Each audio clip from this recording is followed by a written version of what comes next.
Bismillahirrahmanirrahim. Assalamualaikum warahmatullahi wabarakatuh. Perkenalkan, nama saya Rina Nur Aini Dewi. Saya adalah mahasiswi Prodi Pendidikan Bahasa Arab. Di sini saya akan menjelaskan tentang Islam dan pluralisme agama. Islam menurut mayoritas pemeluknya adalah agama holistik. Islam tidak hanya diartikan sebagai agama tauhid belaka, melainkan ajaran yang menyangkut semua aspek kehidupan. Pluralisme agama tidak sekedar persoalan mengakomodasi klaim-klaim kebenaran agama dalam wilayah pribadi, tetapi juga persoalan kebijakan publik di mana pemimpin muslim harus mengakui dan melindungi kebebasan beragama. Tidak hanya intra umat Islam, tetapi antar agama dan agama penutup yang mengajarkan ketuhanan dan kemanusiaan, termasuk di dalamnya persoalan pluralisme. Baik, selanjutnya pengertian pluralisme agama. Pluralisme berasal dari kata pluralis yang berarti jamak, lebih dari satu, atau pluralizing sama dengan jumlah yang menunjukkan lebih dari satu, atau lebih dari dua yang mempunyai dualis. Sedangkan pluralisme sama dengan keadaan atau paham dalam masyarakat yang majemuk, bersangkutan dengan sistem sosial politiknya sebagai budaya yang berbeda-beda dalam satu masyarakat. Pluralisme agama adalah sebuah konsep yang mempunyai makna yang luas berkaitan dengan penerimaan terhadap agama-agama yang berbeda dan dipergunakan dalam cara yang berlainan. Nah, selanjutnya sejarah pluralisme agama. Pluralisme agama diyakini oleh beberapa teolog pluralis telah berkembang sejak kelahiran agama Hindu Veda sekitar 2500 sebelum Masehi, diikuti bangkitnya agama Buddha sekitar 500 sebelum Masehi, dan berikutnya pada masa kekuasaan Kesultanan Islam. Pada abad ke-8 sebelum Masehi, Zoroastrianisme mulai menanamkan pengaruhnya di India ketika para penganut agama melarikan diri dari tanah kelahirannya untuk mencari perlindungan. Kemudian pada zaman Imperium Romawi kuno yang mengakui adanya banyak Tuhan, memandang agama tradisional Roma sebagai salah satu pilar utama bagi negara Republik Roma. Mereka menilai bahwa kebijakan Romawi sebagai faktor pengikat yang amat penting bagi imperium yang multi etnis tersebut. Sebagai bangsa yang mengakui akan adanya banyak Tuhan, bangsa Romawi tidak keberatan jika bangsa-bangsa yang ditaklukkannya terus melanjutkan menyembah Tuhan-Tuhan mereka, sejauh mereka juga mau mengakui Tuhan bangsa Romawi. Materi ketiga yaitu pandangan tentang pluralisme dalam Islam. Islam sendiri memandang pluralisme sebagai sikap saling menghargai dan toleransi terhadap agama lain, namun bukan berarti semua agama adalah sama. Artinya, tidak menganggap bahwa dalam Tuhan yang kami sembah adalah Tuhan yang kalian agama lain juga sembah.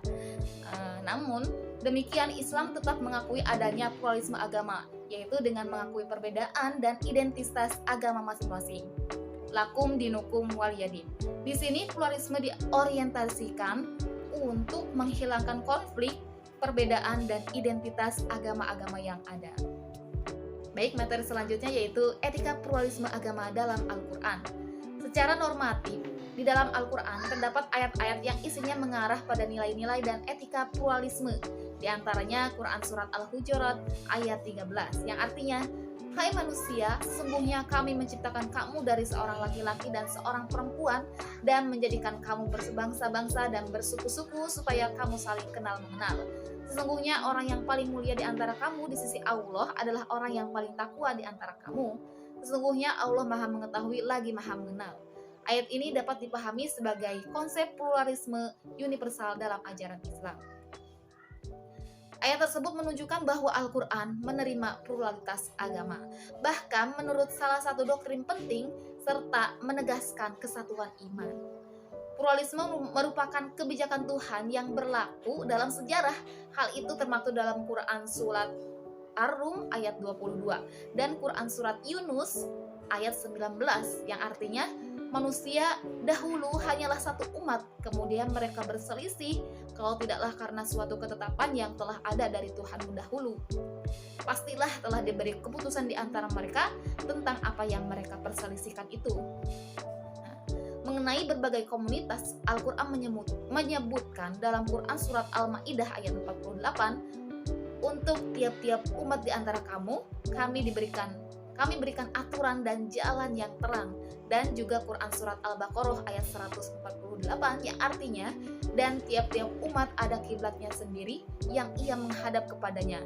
Dan ayat ini langsung diikuti dengan perintah fastabiqul khairat, yaitu berlomba-lomba dalam kebaikan.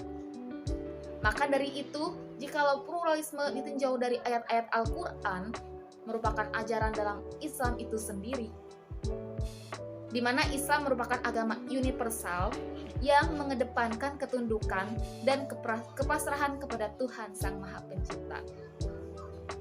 Ajaran Islam bukanlah hanya untuk segelintir orang yang sudah mengaku dirinya Muslim, akan tetapi Islam adalah rahmatan lil alamin. Sejalan dengan itu, nilai-nilai sosial yang diajarkan umat Islam pun juga berlaku. Sejalan dengan itu, nilai-nilai sosial yang diajarkan Islam pun juga berlaku universal. Umat Islam harus bisa bekerja sama dengan umat manusia yang lain. Hal itu tentunya dalam kerjasama yang konstruktif, misalnya meretas kemiskinan, kesenjangan, ketidakadilan, dan kebodohan. Baik, materi terakhir yaitu faktor pendukung pluralisme agama. Secara historis, perjumpaan Islam dengan agama-agama lain sudah berlangsung sejak masa Nabi Muhammad SAW. Islam lahir pada masa agama Yahudi dan Nasrani. Oleh karenanya, dalam membentuk tatanan sosial di Madinah, Nabi tidak pernah meninggalkan kedua kelompok ini. Justru beliau mengakomodir kepentingan kaum Yahudi dan Nasrani tersebut dan kemudian mengajak mereka dalam kerjasama dan hidup berdampingan secara harmonis. Dalam sejarah, langkah Nabi ini dikenal hingga saat ini sebagai pelaksanaan dari Piagam Madinah. Pluralisme muncul sebagai lawan dari fundamentalisme agama, disertai dengan manifestasinya yang salah adalah racun berbahaya yang sedang berkembang luas. Walaupun demikian, saat ini pluralisme agama sebagai lawannya juga menjelma menjadi virus yang cepat menular. Pluralisme agama kenyataannya makin populer di kalangan orang-orang yang beragama maupun tidak beragama, berpendidikan tinggi maupun rendah, teolog maupun kaum awam. Di kalangan Muslim, walaupun Majelis Ulama Indonesia sudah menyatakan pluralisme agama sebagai ajaran yang haram untuk dianut, tetapi perkembangannya tampaknya terus melaju. Ada banyak faktor yang mendorong orang untuk mengadopsi pluralisme agama. Beberapa faktor yang signifikan adalah yang pertama, iklim demokrasi, yang kedua ada pragmatisme, yang ketiga relativisme, dan yang terakhir adalah perennialisme. Iklim demokrasi. Dalam iklim demokrasi, kata toleransi memegang peranan penting.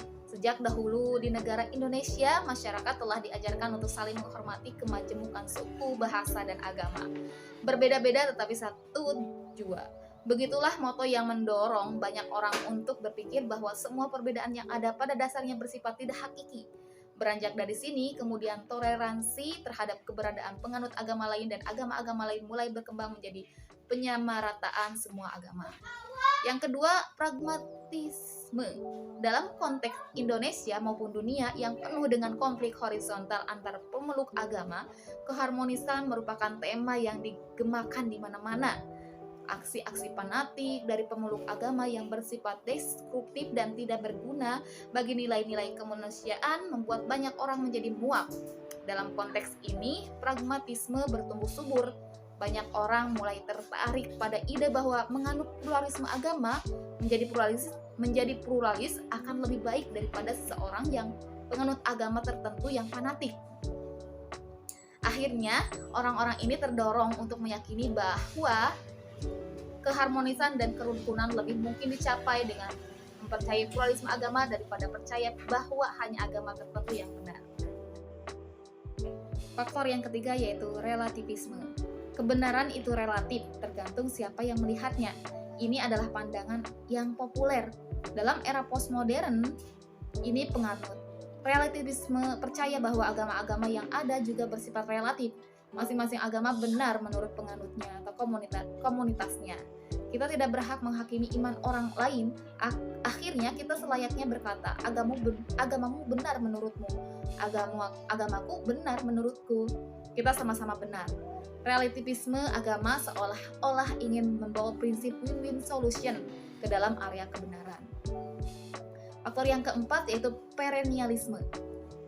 Mengutip Komarudin Hidayat, filsafat perennial adalah kepercayaan bahwa kebenaran mutlak, the truth, hanyalah satu, tidak terbagi. Tetapi dari yang satu ini memancar berbagai kebenaran. Truth, sederhananya, Allah itu satu, tetapi masing-masing agama meresponinya dan membahasakannya secara berbeda-beda. Maka muncullah banyak agama. Hakikat dari semua agama adalah sama, hanya tampilan luarnya yang berbeda. Ini seperti yang dinyatakan oleh Ibnu Arabi dalam konsep wahdatul wujudnya, yaitu realitas tertinggi adalah Allah. Alam dan segalanya hanya bayangan-bayangan yang terpancar dari cahaya Allah. Alhamdulillah, sekian materi yang bisa saya sampaikan. Semoga bermanfaat untuk kita semua. Wassalamualaikum warahmatullahi wabarakatuh.